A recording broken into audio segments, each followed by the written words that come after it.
बिस्मिल्लाहिर्रहमानिर्रहीम। अस्सलाम वालेकुम जनाब। स्टोरीज़ मैंने 4 शेयर करनी हैं। पंजाब असम्बली से एक बिल पास हुआ है।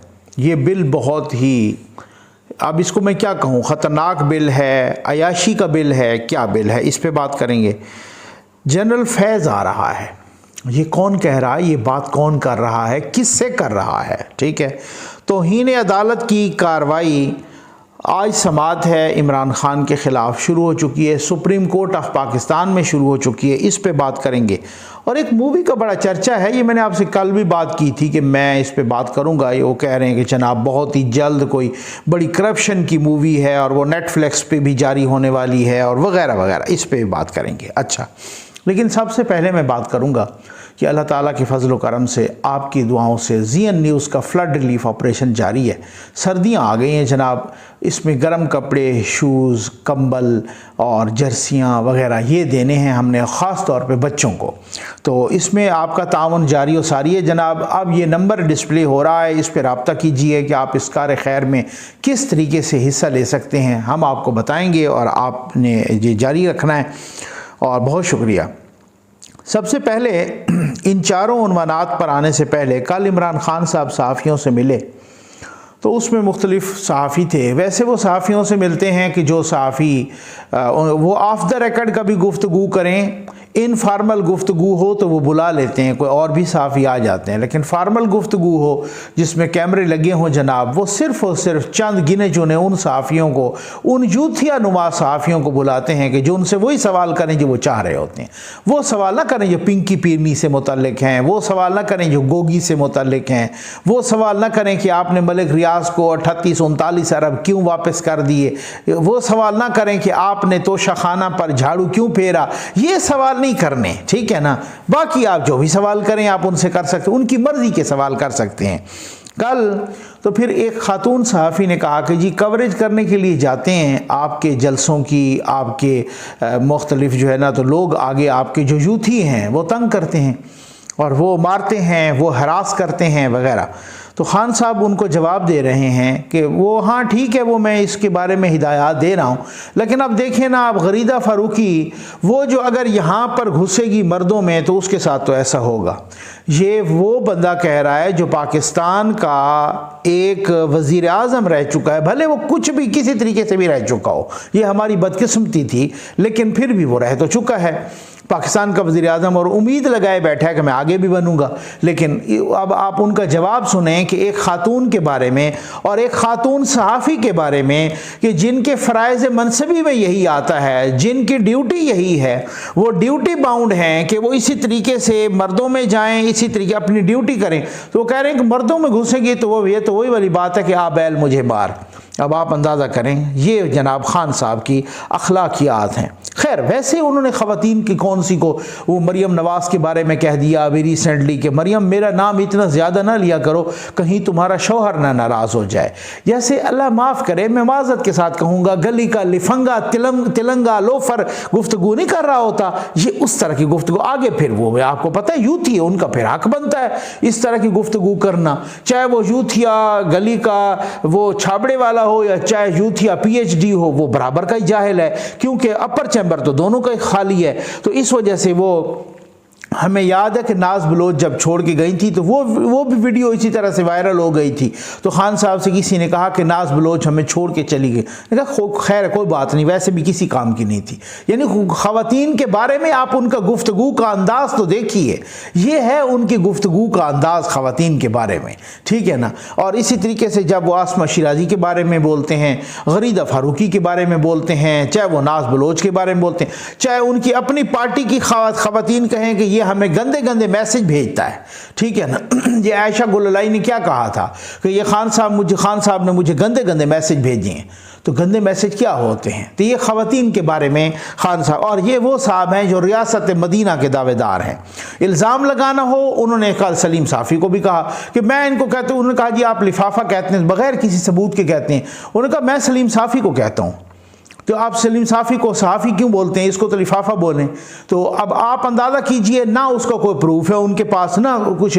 वो रोज़ कहते हैं कि ये सिकंदर सुल्तान राजा जो चीफ इलेक्शन कमिश्नर है, ये मरियम नवाज़ के और जाके हमज़ा शहबाज के कदमों में बैठता है, ठीक है, ये उनका तनख्वाहदार मुलाजिम है। सबूत है कोई सबूत नहीं है, पूछने वाला है कोई नहीं। आपको पता है यहाँ पे उनको पता है कि कोई पूछना। यही बात अगर वो बरतानिया में कह चुके होते या अमेरिका में कह चुके होते, वो ऑस्ट्रेलिया में कह चुके होते, या वो मिसाल के तौर पे किसी और यूरोपियन कंट्रीज़ में, आज तक उनकी वाट लग चुकी होती। तो ये मकसद कहने का ये है ना, ये इस तरीके से आप ये ज़रा देख लीजिए, ये हालात हैं, ये सूरत हाल है। उनको भी पता है कि उधर नहीं कहना, अदरवाइज उधर तो मेरा क्या हशर हो जाएगा। यहीं पे वो कहते हैं, उनको पता है कि एक मैंने इसी तरह के इल्ज़ाम लगाया था शहबाज शरीफ पे, उन्होंने 10 अरब का हर्जाने का अपना नोटिस मुझे किया, केस चल रहा है, कोई जाता ही नहीं है। इस ख्वाजा आसिफ वाला केस वो ही नहीं जाता, किया भी इन्होंने था, इल्तवा भी यही ले रहे हैं। तो वो उनको पता है भी पाकिस्तान में कोई इंसाफ, कोई अदलिया, कोई जजेस वो तो हैं कोई नहीं, वो तो इधर ही खुली छुट्टी है। वही बात है नहीं, ऐसा कहते हैं अखबुला बादशाही है, तो इसे करते रहो जिस तरह से भी जो कुछ भी करो। खैर, आ जाए जनाब पंजाब असम्बली के बिल पर। पंजाब असम्बली में जो बिल कल पास हुआ वो हुआ है जनाब पंजाब मिनिस्टर्स बिल 2022। क्या कि वज़ीर आला साहब को अब जो चला जाएगा वज़ीर आला, जो वज़ीर आला साबिक होगा, ये मौजूदा की बात नहीं है, जो साबिक वज़ीर आला होगा उसको जनाब गाड़ी मिलेगी, सरकारी अच्छी वाली गाड़ी मिलेगी, सिक्योरिटी मिलेगी, स्टाफ मिलेगा। ठीक, यही बिल जब हमज़ा शहबाज आया तो उन्होंने ख़त्म किया था। ये ज़रा सुनिएगा, यूथिए ज़रा सुनो, ठीक है ना। अकल तो तुम्हारी बिल्कुल ही नहीं है, लेकिन हो सकता है यूथिए मुख्तलिफ किस्म की, कुछ तो यूथिया ये है ना कि जिनका बिल्कुल जो कहता है मैं खान का पखाना खाता हूँ, ठीक है, वो तो बिल्कुल ही उसकी अकल मर गई है। कुछ क्या है जिनकी अधमुई हुई है, अपर चैम्बर खाली है, लेकिन उनकी कोई इस तरीके की कोई डिस्मल कंडीशन है। तो वो जनाब उन्होंने बिल पास किया। जब ये हमज़ा शहबाज आया तो उन्होंने इस बिल को ख़त्म किया था कि ये जो साबिक वज़ीर आला हो उसको कोई मराहत नहीं मिला। हालांकि वो ख़ुद साबिक वज़ीर आला हो जाता, उनके चचा साबिक वज़ीर आला, उनके वालिद साबिक वज़ीर आला, और भी उनकी पार्टी के कई वज़ीर आला रहे, ठीक है ना, पंजाब में, तो उनको तो फ़ायदा था। लेकिन उन्होंने नून लीग ने आके ये बिल ख़त्म करवाया था कि साबिक वज़ीर आला को गाड़ी ना मिले, साबिक वज़ीर आला को सिक्योरिटी और स्टाफ ना मिले, ठीक है ना। इन्होंने जो रियासत मदीना के दावेदार हैं, जो पारसा हैं, जो हाजी हैं, ये हाजी साहबान जब आए तो इन्होंने वो बिल दोबारा पास करवा लिया कल। ठीक, अब बिल इन्होंने पास करवाया पीटीआई ने और चौधरी परवेज इलाही ने, ठीक, उन्होंने पास करवाया। चोर कौन है? नवाज शरीफ है। ये अजीब कोई रस्म चल गई है यहाँ पे, अजीब को बदमाशी चल पड़ी है कि जो अपनी तनख्वाह ही नहीं लेता, ठीक, और बाकी जो जिस तरीके से जिन्होंने ये चौधरी परवेज इलाही ने अपनी गाड़ी की मेंटेनेंस के लिए करोड़ों ले लिए। मैं तो हैरान हूँ कि कोई 2 लाख से ज़्यादा तो उसके टायर बदलवाने का खर्चा था। मैं हैरान हूँ, दोस्त पूछ रहे थे कुछ के भाई के जफ़र नकवी साहब ये पूछ के बताएं कि ये जहाज़ के टायर, मेरे ख्याल है जहाज़ के भी इतने महंगे नहीं होंगे शायद, कि ये कौन सी गाड़ी थी जिसके 2,33,000 के कितने के टायर बदलवा दिए गए हों उनको, और उनके गाड़ी पर मजीद 3 करोड़ रुपया, 2 करोड़ 33 लाख, सॉरी मैं गलत कह गया हूँ, 2 करोड़ 33 लाख के टायर बदलवा दिए गए हैं। और फिर उसके बाद जो है ना बाकी उनके 3 करोड़ की ग्रांट एक और मंजूर करा ली गई है। 40 करोड़ का उनका वो ऑफिस बन रहा है। ये वो उस कौम का, उस सूबे का वजीर आला है कि जहाँ लोगों के पास खाने के लिए रोटी नहीं है, ये उसका वो है। उन्होंने कहा जी तीतर बटेर, काले तीतर, सफेद तीतर, हिरन का गोश्त एडवांस में ऑर्डर हो गया है जनाब, वो करोड़ों रुपए का ऑर्डर हो गया है वजीर आला हाउस के लिए। उसी वजीर आला ने जनाब वो बिल पास करवा लिया है। खान साहब की पार्टी के सारे लोगों ने वोट दिया है, अपोजिशन ने शोर शराबा किया है कि जो साबिक वजीर आला होगा उसको गाड़ी मिलेगी, उसको सिक्योरिटी मिलेगी, उसको स्टाफ मिलेगा, मजे होंगे, वहां भी मजे होंगे। अब आप अंदाज़ा कीजिए, ये बिल हमज़ा शहबाज ने ख़त्म करवाया था, ये नून लीग ने ख़त्म किया था इस बिल को कि नहीं मिलना चाहिए। ये कहते हैं फिर भी वही चोर हैं। मैं तो अब इसमें बंदा क्या कहे। आ जाए जनाब, ये जनरल फैज़ आ रहा है, ये कौन कह रहा है? जनरल फैज़ आ रहा है, और ज़ाहिर है यही मेन टॉपिक है हमारा। और जनरल फैज़ आ रहा है तो कौन कह रहा है मुझे नहीं पता, कि ये बात कहाँ तक सच है, कहाँ तक झूठ है क्या नहीं है। खान साहब कह रहे हैं जनाब अपने लोगों को, खान साहब जी, ये मैं ज़िम्मेदारी के साथ कह रहा हूँ, बहुत सारे यूथिये कह रहे हैं, बहुत सारे तहरीक इंसाफ के बड़े अच्छे अच्छे रहनुमा कह रहे हैं। जो खान साहब कह रहे थे ना कि देखो जी मैं तो सिर्फ अपने 2-3 लोगों को बताऊंगा, उनको अपनों पे बाकियों पे एतमाद नहीं है। पता नहीं वो 2-3 कौन से हैं। कहते 2-3 लोगों को बताऊंगा कि लॉन्ग मार्च का क्या करना है, असल में मामला क्या है, वही उन्हीं 2-3 से निकली होगी बात। या खान साहब तो वैसे ही पेट के कच्चे हैं, कान के भी कच्चे हैं, आपको पता है अच्छी तरह से। तो कह रहे हैं जनाब कि खान साहब बता रहे हैं कि आप बेफिक्र हो जाएं कि जनरल फैज़ आ रहे हैं, बस वो हमारी मदद करेंगे, बस वो हमारे लिए ये करेंगे वो कर। अब मुझे नहीं पता कि ये सिर्फ यूथियों को दोबारा चूना लगाने के लिए कह रहे हैं या वाकई ऐसा ही है। जब वो मुझ तक बात पहुंच गई तो ये इंटेलिजेंस एजेंसीज तक या ये जनरल बाजवा साहब तक या GHQ तक ये बात नहीं पहुंची होगी, ये नहीं पहुंची, ये सब पहुंची हैं, ये सबको मालूम है, अच्छी तरह से मालूम है। और जनाब वो अब ये इनकी कोशिश तो थ्रू आउट यही है ना, इनकी कोशिश ये जो शहबाज गाली ने कहा था, ये क्या ARY पर जो एक तरह से उन्होंने अपना इस तरीके से बगावत करने की कोशिश की कि ये मेजर, ये कर्नल, ये ब्रिगेडियर, ये अपने ऊपर वालों की बात क्यों सुनते हैं। ठीक, तो बात ये है कि ये ऐसे ही नहीं था कि जनाब को रैंडमली उसने कह दिया हो, ये बात चल पड़ी हो और ये हुआ हो वो, नहीं भाई, इस तरह की बात नहीं है। ये पूरा प्री प्लान्ड एक तरीकाकार, ये कामयाब हो या नाकाम हो ये उसकी अलग बात है, वो डिबेट ही अलग है, ठीक है ना। लेकिन इनको तो ये ऊपर की बात थी। और ये जो सारे ये शौकत अजीज़ की जो शौकत तरीन की जो ये ऑडियो रिलीज़ हुई थी, लीक हुई थी, उसमें वो क्या कह रहा था शौकत तरीन, वो यही कह रहा था ना कि ये फ़ैसला जो हुआ है कि IMF को ख़त लिखना है, ये खान साहब की ज़ेर निगरानी मीटिंग में हुआ है। उस मीटिंग की क़यादत खान साहब कर रहे थे। अब आपको समझ आ गई होगी ना। तो ये सारी चीज़ें, ये जो बगावत शगावत वाली और ये सारा कुछ होता है ना, ये खान साहब की ज़ेर निगरानी होता है। अब मसला ये है कि उसको कोई हाथ क्यों नहीं डाल सकता, क्या मामला क्या है, क्या सूरत हाल है, उसको क्यों नहीं वो हो सकता। ये सिर्फ खान साहब अपनी निगरानी में सब कुछ बताते होते हैं कि जी इस तरह की बगावत भी होने वाली है, कोई खुदा न खास्ता इस तरह का सूरत हाल। अब वही कह रहे हैं कि जनरल फैज़ आ रहा है। वो क्यों कह रहे हैं, अपने लोगों को क्यों कह रहे हैं? क्या ये इंटेलिजेंस एजेंसीज को या GHQ को पता नहीं है? हर सूरत 100% पता है, सब कुछ हर किसी को पता है। वही साहब आके यहाँ प्रेसिडेंट ऑफ पाकिस्तान से मुलाकात करके चले जाते हैं। ये कोई ढकी छुपी बात है? ये मैंने आपको बताया था। उसके बाद और मुख्तलिफ सहाफ़ियों ने ट्वीट भी किए। परसों तरसों मेरी हसन अयूब भाई से बात हो रही थी तो मुझे बताया, तो मैंने कहा जी मेरी वीडियो देखें, मैंने तो 15 दिन पहले बता दिया था कि ये मुलाकात हुई है बावलपुर वाले साहब की प्रेसिडेंट ऑफ पाकिस्तान से। किस हवाले से हुई है, क्या चक्कर क्या था? यही तो तरीके हैं, यही तो सूरत हाल है। समरी को वो रोक के बैठेगा, आप देख लीजिएगा, यही जो समरी जो होती है उसको रोक के बैठेगा। उसके अलावा क्या है, क्या सूरत हाल है, फलां आ रहा है, ये आ रहा है उसके।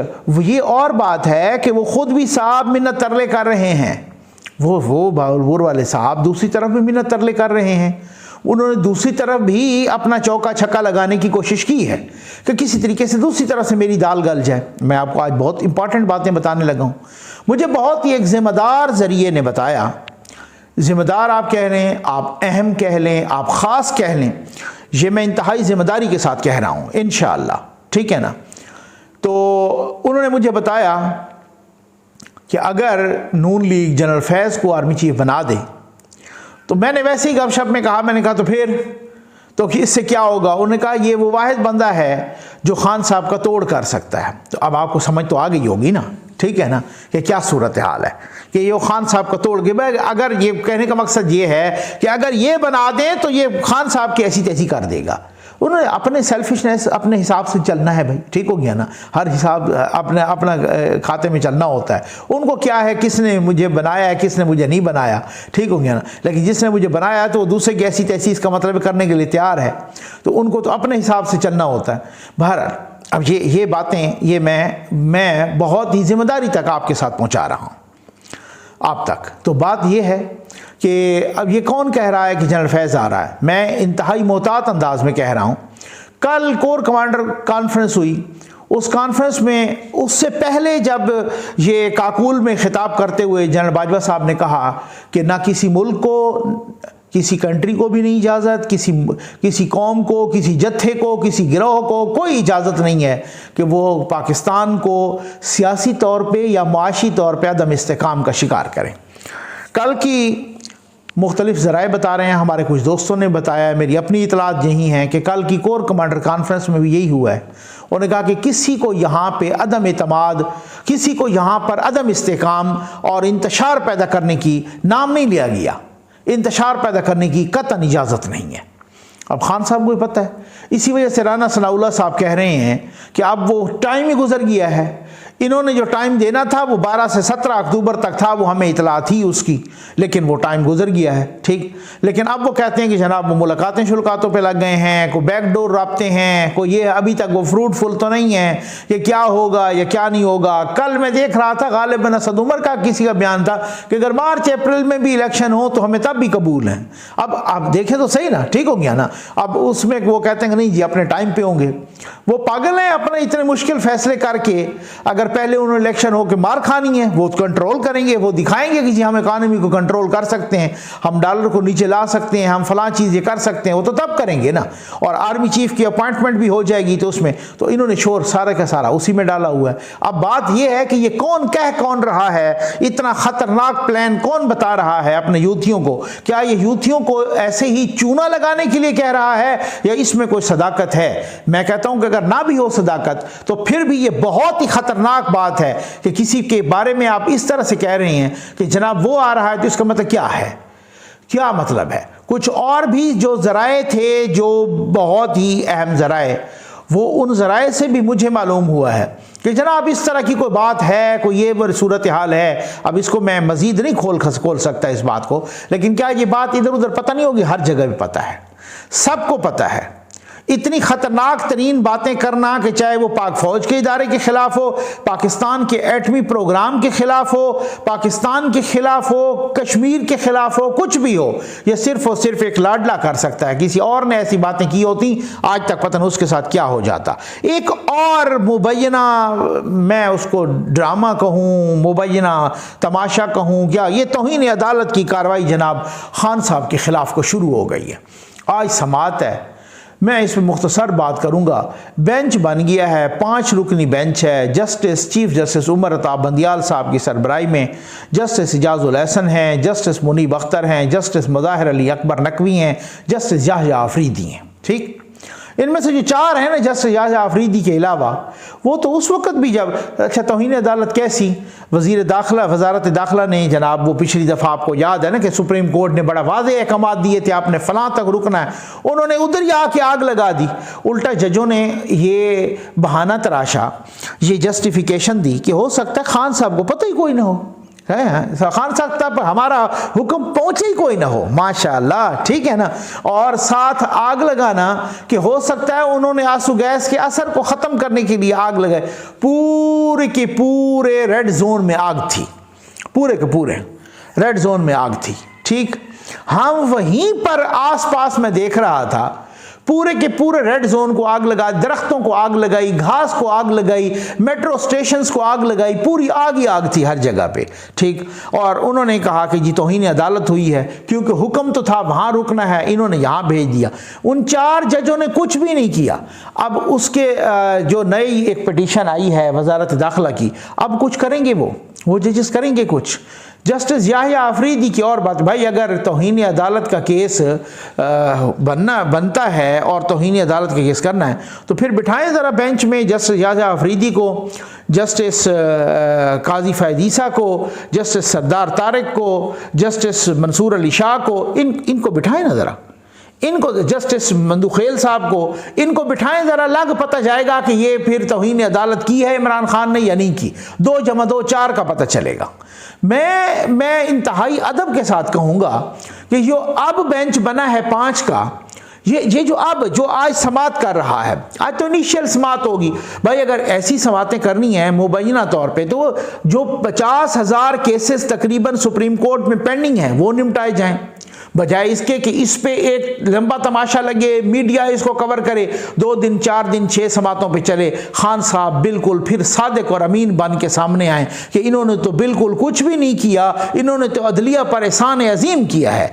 जैसे इस्लामाबाद हाई कोर्ट में सारा कुछ चला, आसपास की दुकानें बंद हो जाती थी, कारोबार बंद हो जाते थे, और फिर उनके दोस्त जस्टिस अतर मिनल्ला साहब ने उनको किस तरीके से जनाब वो बिल्कुल आटे से, वो कहते हैं ना क्या, बाल निकाल के या मक्खन से बाल की तरह, इस तरह से निकाल के उनको फारिग कर दिया। उन्होंने कहा जी बिल्कुल इन्होंने तो कुछ भी नहीं किया, ठीक, ये तो बिल्कुल सबसे बड़े हाजी हैं।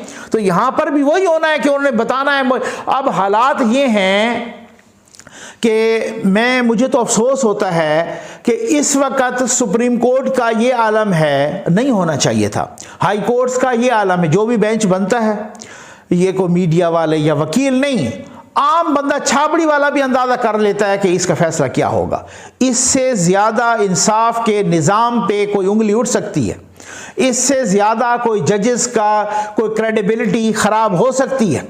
एक छाबड़ी वाले को पता होता है बेंच कौन सा है, ये वाला बेंच है, ये लो जी ये यही फैसला करेगा, सबको पता है। अब आप देख लीजिएगा 2 समातें 4 समातें 6 समातें होंगी, जनाब इमरान खान साहब को क्लीन चिट दे के निकाल दिया। ये अभी वाला बेंच, ये जो 5 रुकनी बेंच बना है, इनमें से 2 जजेस पर इल्ज़ाम है मुबैना तौर पे वो कि जब ये तहरीक अदम एतमाद आ रही थी, मैं वीडियोस कर चुका हूँ इस पर, मैं मुतअद्दिद वीडियोस कर चुका हूँ। और ये कौन कह रहे हैं, लीगल फ्रेटर्निटी, बहुत सारे बड़े बड़े वकला, बहुत सारों से मेरी बात हुई है, वो कह रहे हैं कि जनाब के ये इन सुप्रीम कोर्ट के 2 जजेस, और वो मैं आपको बता दूं, मैंने वैसे बताया हुआ है अक्सर बेशतर, तो ये इन दो जजेस, इसी बेंच के 2 जजेस पर इल्ज़ाम है कि मुबैना तौर पर 2 जजेस साहबान, 2 मुअज़्ज़ज़ जजेस उस वक़्त जनरल बाजवा साहब के पास गए कि जी आप इमरान खान, यानी इमरान खान साहब की सिफारिश लेके गए। अब जो मुबैना तौर पर 2 जजेस सिफारिश लेके जाते हैं इमरान खान की आर्मी चीफ के पास, बादियों नज़र में आप क्या समझते हैं उनसे इंसाफ की तवक्को हो सकती है? मैं इंतहाई माज़रत के साथ मैं मुबैना तौर पे इस वजह से कह रहा हूँ। आ जाए जनाब उस मूवी की तरफ। एक मूवी का बड़ा चर्चा जनाब, उसका ट्रेलर आया हुआ है, ठीक, और वो क्या कि जनाब के ये करप्शन है, उसमें को पता नहीं कोई बाहर का अफ्रीका का कोई साफ़ी है वो नज़र आ रहा है, उसमें जनाब वो हाजी साहब भी नज़र आ रहे हैं, अरशद शरीफ साहब, ठीक है ना, कि वो भी नज़र आ रहे हैं उसमें मूवी में। और वो कहा जा रहा है कि बड़ी को करप्शन की कहानी है और नेटफ्लिक्स पे ये जारी होगी मूवी, और आप देख लीजिएगा शरीफों की करप्शन कैसे बेनकाब, अब शरीफों की करप्शन पूरी दुनिया में दिखेगी, ठीक, ये मूवी के बारे में। और ये ट्रेलर है बस, अब मूवी आने वाली है। और बहुत सारे लोगों ने रब्ता किया नेटफ्लिक्स से, उन्होंने कहा जी हमारा इससे कोई ताल्लुक ही नहीं, और ना ही हम इस किस्म की मूवीज़ चलाते हैं, और उसमें पता चल जाएगा ना अब, ठीक है ना, क्या आती है तो। अच्छा, दूसरी बात यह है कि इस चीज़ का फैसला कहाँ होता है? पाकिस्तान की अदालतों के अंदर फैसला होता है।